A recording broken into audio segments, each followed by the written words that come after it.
Welcome back to the channel, guys. Today we're going to be doing a buyer's guide on the 2000 to 2005 Celica, also known as the 7th gen. If you guys have a budget and are looking for a great first car but also want something with a lot of tunability, this is going to be the car for you. And if you just want to stand out just a little bit more and buying just a Civic, this is pretty much the Toyota Civic. The Corolla of this generation did not have a two-door model, so the Celica is pretty much the two-door version of it with a little bit sporty more styling. And Toyota's stick for this car is it looks fast. Slow down! This is a neighborhood!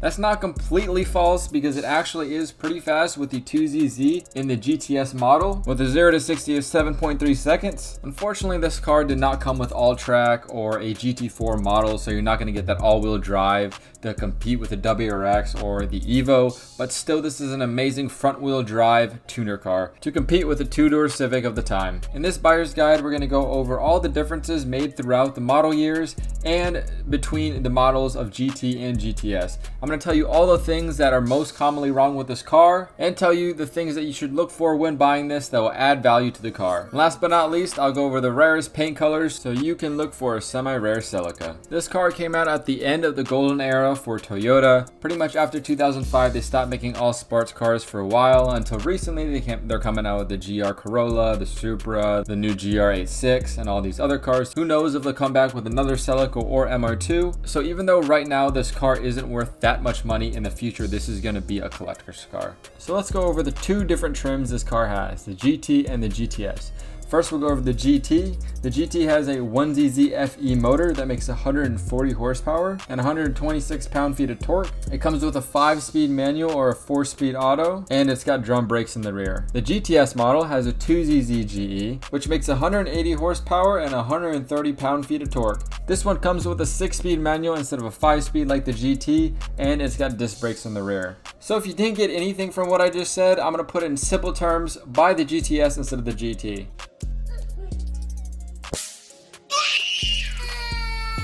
So now that we got the trims out of the way, we're going to go the differences between the model years.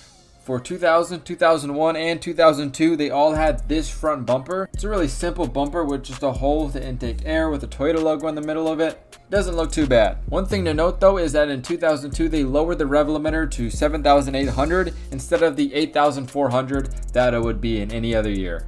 A way to fix this is from buying an ECU from either 2000 or 2001. For the 2003 to the 2005 model, they took away that hole in the middle of the front bumper and instead made it a slit with a Toyota logo above it. One thing that happened in 2003 is they restyled the taillights. The GTS trim gets drive-by-wire throttle, and they restore the limiter up to the 8,400.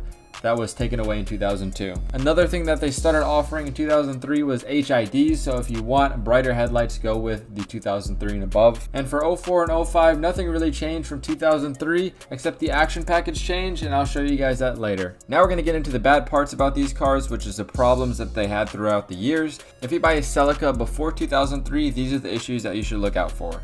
If you're buying a GT, that 1ZZ might burn oil if the engine was not taken care of. There is an issue with the filler neck. There is a check valve on that filler neck, and it's known to break, causing gas to fall out. So if you have the car parked and you see gas dripping out of it, that's the reason why.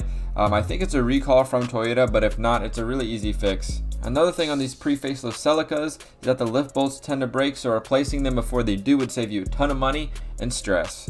Now we're going to go on to the general problems with these cars. No matter what year you get, you're just going to have to deal with these problems at one point in time. The oil pump is known to fail at high RPMs. The way to fix this is buying an aftermarket oil pump or an oil cooler. Both would be preferred. When you're on the track doing tight turns or you're just driving around and having a little bit of fun, the 2ZZ can starve of oil. Because the 2ZZ does not have baffling in their oil pan, all the oil will slosh to one side, leaving no oil to be picked up. An easy way to fix this is either replacing the 2ZZ oil pan with a 1ZZ oil pan, which has baffling, or you can upgrade to the Morosa oil pan, which is really, really nice. I have that on my MR2. When you're looking at buying the Celica, make sure you rev it all the way up to 6,002 RPMs and listen to see if the cams change positions. If your car does have an action package with the TRD wing, those struts are going to wear out faster, so just replacing them is an easy fix.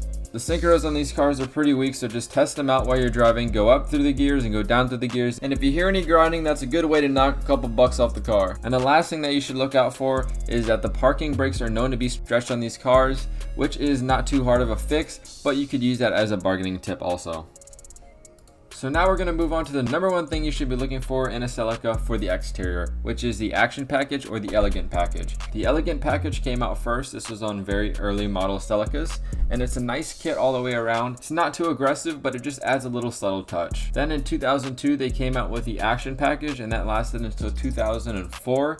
It looks really nice. It has a couple more cutouts than the elegant package, and it just adds a little bit more aggressiveness to already a sharp car. In 2005 they revised it. Instead of that hole being in the front of the bumper, they changed it to a slit, and I think this one is a little bit less aggressive. Now for my favorite part, the 5 rarest colors you can get on a 7th gen Celica. And by the way, these are in no order because there's only 5 colors that were made throughout all the years. 2000 to 2002 they had the liquid silver metallic, and it was replaced in 2003 by the silver streak mica. It's pretty much just a simple gray. I don't really see anything special about this one. In 2003 to 2005 they had the solar yellow, which was also on the MR2. Now onto my 2 favorite colors for this car. It's going to be the Thunder Cloud Metallic from 04 to 05. It's a nicer shade of gray, and I think this is my favorite color for the car. And then the last rare color for this car is the Zephyr Blue Metallic. This was made from 03 to 05. This would be my second choice if I ever got a Celica. So now that I've taught you everything you need to know on the 7th gen Celica, make sure to subscribe, leave a comment, and like this video. Join the Discord if you would like. We talk about cars and play video games, and I will see you guys on the next one. Peace out.